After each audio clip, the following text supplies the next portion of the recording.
আশ্বিনের শারদ প্রাতে বেজে উঠেছে আলোকমঞ্জিত।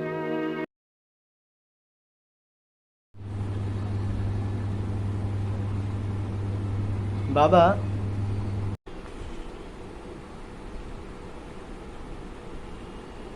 কি হয়েছে বল না।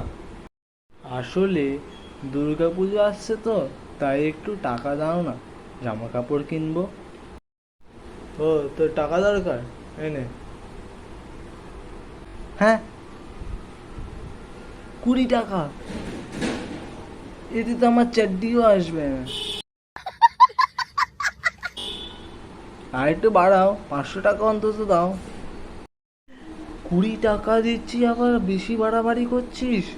এই 20 টাকা দিয়ে আমরা কত কিছু কিনে ফেলতাম জানিস। এই 20 টাকা যদি একবার আমাদের সময় পেতিস না, বড় লোক হয়ে যেতিস, বড় লোক।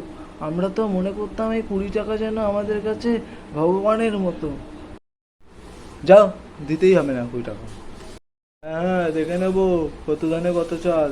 আবার তো আমার কাছেই আসবি, যত সব।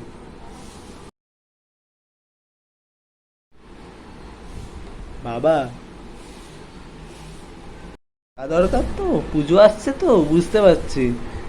নে, এই নে তোর জন্য 500 টাকা, এই নে। মজা, 500 টাকা, 500 টাকা।